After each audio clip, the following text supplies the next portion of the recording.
Vamika Singh Good evening, Rochen. ladies and gentlemen. I welcome you to press briefing by Foreign Secretary Sri Vikram Mishri on the ongoing developments around Operation Sindoor. We are also joined by Colonel Sophia Qureshi and Wing Commander Vamika Singh. With that, I hand over the floor to Foreign Secretary. Sir, over to you. Thank you Valli. नमस्कार, good afternoon, आप सबका स्वागत है। और मैं सबसे पहले अनुरोध करूंगा कर्नल सोफिया कुरैशी से कि वो आपको आज तड़के सवेरे से हुई घटनाओं से अवगत कराएं। Colonel Qureshi. Thank you sir. नमस्कार। 8 से 9 मई 2025 की मध्य रात्रि को पाकिस्तानी सेना ने सैन्य बुनियादी ढांचे को निशाना बनाने के इरादे से पूरी पश्चिमी सेना पर भारतीय वायु क्षेत्र का कई बार उल्लंघन किया। यही नहीं बल्कि पाकिस्तानी सेना ने नियंत्रण रेखा पर भारी कैलिबर वाले हथियारों से गोलीबारी भी की। अंतर्राष्ट्रीय सीमा और नियंत्रण रेखा पर लेह से लेकर सर क्रीक तक 36 स्थानों पर 300 से 400 लगभग ड्रोनों का इस्तेमाल घुसपैठ का प्रयास करने के लिए किया गया। भारतीय सशस्त्र बलों ने काइनेटिक व नॉन काइनेटिक साधनों का उपयोग करके इनमें से कई ड्रोन्स को मार गिराया। इतने बड़े पैमाने पर हवाई घुसपैठों का संभावित उद्देश्य वायु रक्षा प्रणालियों का परीक्षण करना और खुफिया जानकारी इकट्ठा करना था। ड्रोन के मलबे की फोरेंसिक जांच की जा रही है। प्रारंभिक रिपोर्ट्स से पता चलता है कि वे तुर्की के असीस गार्ड सोंगर ड्रोन्स हैं। इसके उपरांत रात में पाकिस्तान के एक सशस्त्र यूएवी ने भटिंडा सैन्य स्टेशन को निशाना बनाने की कोशिश भी की, जिसे पकड़ा गया और उसे निष्क्रिय कर दिया गया। पाकिस्तानी हमले के जवाब में पाकिस्तान में 4 हवाई रक्षा स्थलों पर सशस्त्र ड्रोन्स लॉन्च किए गए। इनमें से एक ड्रोन एडी रडार को नष्ट करने में सक्षम रहा। पाकिस्तान ने जम्मू कश्मीर के तंगधार, उरी, पुंछ, मेंढर, राजौरी, अखनूर और उधमपुर में भारी कैलिबर आर्टिलरी गन और सशस्त्र ड्रोन्स का उपयोग करके नियंत्रण रेखा के पार गोलीबारी भी की, जिसके परिणाम स्वरूप भारतीय सेना के कुछ जवान हताहत हुए और घायल हुए। भारतीय जवाबी कार्रवाई में पाकिस्तानी सेना को भी बड़ा नुकसान पहुंचाया गया। इसके अलावा पाकिस्तान का गैर जिम्मेदाराना व्यवहार फिर से सामने आया। 7 मई 2025 को रात 8:30 बजे एक असफल अकारण ड्रोन और मिसाइल हमला करने के बावजूद पाकिस्तान ने अपना नागरिक हवाई क्षेत्र बंद नहीं किया। पाकिस्तान अपने नागरिक विमानों को ढाल के रूप में इस्तेमाल कर रहा है, जबकि उसे अच्छी तरह से पता है कि भारत पर उसके हमले से हवाई रक्षा की तीव्र प्रतिक्रिया होगी। यह भारत और पाकिस्तान के बीच अंतर्राष्ट्रीय सीमा के पास उड़ान भरने वाले अंतर्राष्ट्रीय उड़ानों सहित नागरिक विमानों के लिए सुरक्षित नहीं है। यहाँ स्क्रीन शॉट में पंजाब सेक्टर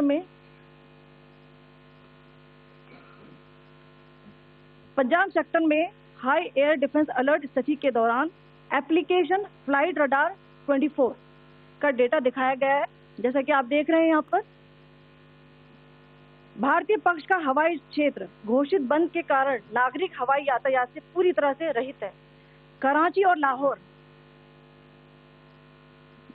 के बीच के हवाई अड्डे मार्ग पर नागरिक है।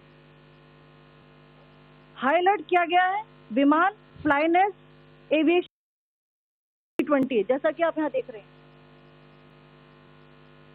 जो कि शाम को 5:50 बजे दमम से शुरू हुआ और रात को 9:10 बजे लाहौर में उतरा। ये सारा डिटेल्स आप यहाँ देख रहे हैं। ये डिटेल्स यहाँ लिखा हुआ है। Can you see this?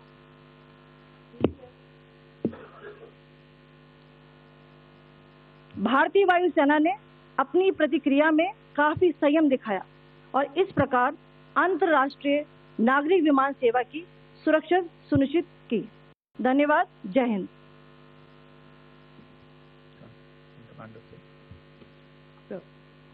Good afternoon to you all.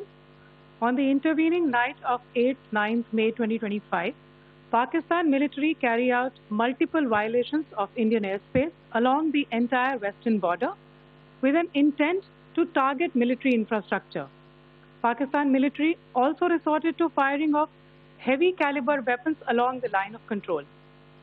Along the international border and line of control, drone intrusions were attempted from Leh to Sir Creek at 36 locations with approximately 300 to 400 drones. Indian Armed Forces brought down a number of these means. The possible purpose of these large-scale aerial intrusions were to test the AD systems and gather intelligence. Forensic examination of the drone debris is being undertaken. Preliminary reports suggest them to be of Aziz Guard Songa drone of Turkey. Later in the night, an armed UAV of Pakistan attempted to target Bhatinda military station, which was detected and neutralized. In response to the Pakistani attack, armed drones were launched at 4 air defense sites in Pakistan. One of the drones was able to destroy an AD radar. Pakistan also carried out artillery shelling across the line of control using heavy caliber artillery guns and armed drones at Kandhar, Uri, Poonch, Mendhar, Rajouri, Akhnur and Udhampur in Jammu and Kashmir area, which resulted in some losses and injuries to Indian Army personnel. Pakistan Army also suffered major losses in Indian retaliatory fire. Additionally, Pakistan's irresponsible behavior again came to fore. Pakistan did not close its civil airspace despite it launching a failed unprovoked drone and missile attack on 7th May at 8:30 hours in the evening. Pakistan is using civil airliners as a shield, knowing fully well that its attack on India would elicit a swift air defense response. This is not safe for the unsuspecting civil airliners, including the international flights, which were flying near IB between India and Pakistan. The screenshot we just showed and we shall share with you, it shows the data of the application Flight Radar 24 during a high air defense alert situation in the Punjab sector. As you have seen, the airspace on the Indian side is absolutely devoid of civil air traffic due to our declared closure. However, there are civil airlines flying the air route between Karachi and Lahore. Amongst the other civil aircraft that you can see, we have highlighted an aircraft which is Airbus 320 of Flynas Aviation, which was originated from Dammam at 1750 hours and landed later at Lahore at 2110 hours in the night. Indian Air Force demonstrated considerable restraint in its response, thus ensuring safety of international civil carriers.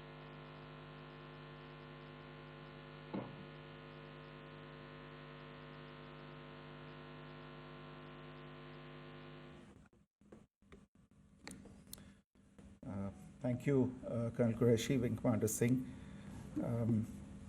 I have just a few points to share in addition.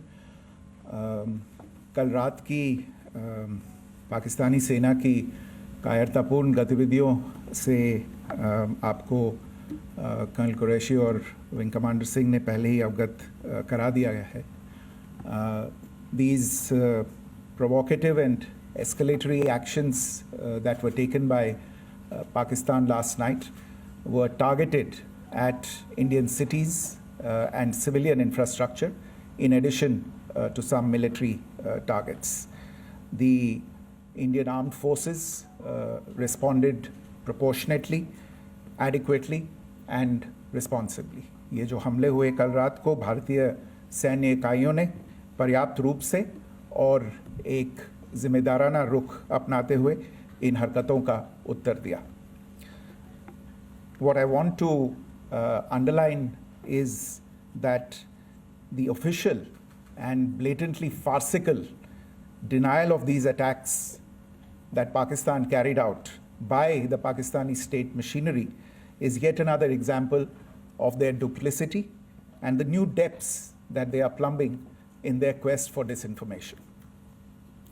The other point in the same vein is Pakistani claims that they did not target or attack any religious places. You would recall that yesterday I shared with you an incident related to the attack on a Gurdwara in Poonch. Instead of owning up to these attacks, Pakistan made the preposterous and outrageous claim that it was the Indian Armed Forces and the Indian Air Force that was targeting cities like Amritsar and trying to put the blame on Pakistan. This is nothing but a desperate attempt by Pakistan to disown its acts of aggression, but it is also true to type in its effort to deceive and mislead the world. It will not succeed. The Gurdwara in Poonch in particular was attacked by Pakistan, and some local members of the Sikh community, including a Ragi of the Gurdwara, lost their lives in this incident, as I shared yesterday. TV पर आप इस हमले के चित्र देख सकते हैं. In addition, that we would attack our own cities is the kind of deranged fantasy that only the Pakistani state can come up with. Perhaps they do it because they are well versed in such action, as their history would show. The last point I wanted to make this evening is again this disinformation that is coming from Pakistan about India targeting the Nankana Sahib Gurdwara through a drone attack. This is again yet another blatant lie and part of Pakistan's disinformation campaign. As we saw in the Pahalgam attack, Pakistan is again trying desperately to impart a communal hue to the situation with an intention to create discord. Again, we are not surprised. India's steadfast unity in itself is a challenge to Pakistan. Let me stop there. I have time only for a few questions and be happy to try and answer them. First, I call Siddharth. Siddharth, please. Hi, sir. I'm Siddharth from Beyond. Sir, so this is Siddharth, behind, please. The other Siddhant. Yes. Hi, sir. I'm Siddharth from CNN News 18. Sir, I only want to know from you the status of Kartarpur corridor. Is it open or not? You can. I think you're all aware of the situation along the entire India-Pakistan border and the areas around the line of control. In view of the existing security scenario, the services of the Kartarpur Sahib corridor have been suspended till further directions. We'll update you as and when there is a change in the situation. You have a question here, Rishabh? So, good evening, Rishabh from Times Now. So, you spoke about religious places being hit in Jammu. There's another religious place which is Carmelite Nun church that has been hit. What do you have to say about it? If you can explain it. Yeah, actually, we do have some information about this extremely regrettable and condemnable incident. During heavy shelling across the line of control in the early morning of 7th May, a shell fired from Pakistan landed just behind the Christ School run by the Carmelites of Mary Immaculate congregation in Poonch. Tragically, the shell fired from Pakistan hit the home of 2 students of the Christ School. Both students unfortunately lost their lives and their parents were severely injured. Another Pakistani shell struck a Christian convent of nuns belonging to the congregation of the Mother of Carmel, damaging water tanks and destroying solar panel infrastructure. Several priests, nuns, school staff, and local residents took refuge in an underground hall beneath the Christ School during the shelling by Pakistan. The school happened to be closed at the time, fortunately. Otherwise, more losses would have occurred. Again, we have seen the Pakistani side targeting and shelling places of worship with a particular design. This includes gurdwaras, these convents and temples. This is a new law even for Pakistan.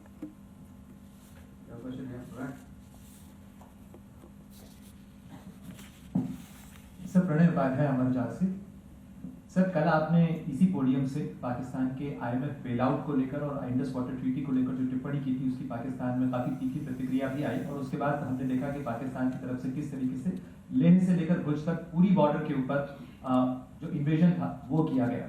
मौजूदा situation के अंदर पाकिस्तान के bailout package को लेकर और पाकिस्तान के attempts को लेकर आपका क्या असेसमेंट है, और दूसरा ये भी जानना चाहेंगे कि पाकिस्तान की तरफ से ये जो अटेम्प्ट किया गया था उसका भारत ने अभी तक उस तरीके का कोई जवाब नहीं दिया गया है, तो क्या भारत इसका जवाब देगा जो कार्रवाई हुई है बीते 24 घंटों में? देखिए प्रणय, जहाँ तक इंडस वाटर्स ट्रीटी का सवाल है, मैंने कल विस्तार से उसके बारे में इसकी चर्चा की है। Indus waters treaty is in abeyance and as such I have nothing further to add to the decision that was announced by the Cabinet Committee on Security. जहाँ तक IMF bailout का सवाल है, आपको ज्ञान होगा कि IMF की आज मीटिंग हो रही है। हम वहाँ पे अपना पक्ष रखेंगे और जो हमारा मत है इन चीज़ों को लेके वहाँ पे साझा करेंगे दूसरे मेंबर्स के साथ। ये बोर्ड पे निर्भर है कि वहाँ पे क्या निर्णय होता है। और जहाँ तक जो कार्रवाई हुई है उसका जवाब देने का जो आपने जो प्रश्न उठाया है, जो आज ब्रीफिंग हुई है, जो आपको सूचना मिली है, मैंने भी कहा है कि जो आज सवेरे तड़के सवेरे जो गतिविधियाँ हुई, भारत ने उनका एक जिम्मेदाराना पूर्ण तरीके से और एक पर्याप्त तरीके से उसका जवाब दे दिया है। सिद्धांत, hi sir, Siddhant from Beyond. Sir, the External Affairs Minister has spoken to many of his counterparts around the world. Yesterday he spoke to the US Secretary of State Marco Rubio. So what were the key areas of conversations during that call? Yes, the minister had a conversation with the US Secretary of State. As you can imagine, the focus of discussions was the terrorist attack in Pahalgam and the response that India mounted after that on the 7th of May. The Secretary of State shared his thoughts on these developments with the minister. The minister deeply appreciated the US's commitment to work with India in the fight against terrorism, and he also underlined the targeted measures that India had taken in connection with Sindoor. The minister also underlined that India would firmly counter any attempts at escalation from there. But in follow-up to that, as you are aware, there have been a number of other conversations. The minister had a conversation with the UK Foreign Secretary, David Lammy, today. There too, the discussion centered around countering terrorism, for which there must be zero tolerance. And I understand just a short while ago, the External Affairs Minister has also spoken to the Foreign Minister of Norway, Espen Barth Eide, which was also focused on recent developments stemming from the terrorist act in Pahalgam. One last question, Sudhi. Sir, once again, thank you for doing this. Shri Ranjan from Bloomberg. Once again, India had struck Bahawalpur the other day, which is also connected with the murder of one of us journalists, Daniel Pearl. If you could give us an understanding of what exactly are the reports that you're getting. You're right. Bahawalpur is the headquarters of the Jaish-e-Mohammed terrorist group that is proscribed by the United Nations. Its leader, Maulana Masood Azhar, is a proscribed individual. It is, you brought up the connection with the tragic death or killing of Daniel Pearl of the Wall Street Journal. the Jaish-e-Mohammed was in some way directly or indirectly responsible for the death of Daniel Pearl. But the real connection is through Ahmed Omar Saeed Sheikh, the British Pakistani jihadi who was held in India but was finally released in 2000, and he was the person who lured Daniel Pearl to his eventually leading to his murder. So these are all obviously connected figures, connected individuals, connected institutions, and the attack on Bahawalpur, on that facility of the Jaish-e-Mohammed in Bahawalpur is, I would imagine, a fitting part of this unfortunate incident. Thank you all. নানা ধরনের content দেখার জন্য like করুন, share করুন আমাদের Facebook page, subscribe করুন আমাদের YouTube channel. পাশাপাশি অন্যান্য ব্রেকিং নিউজের জন্য অবশ্যই চোখ রাখুন রিপাবলিক বাংলায়।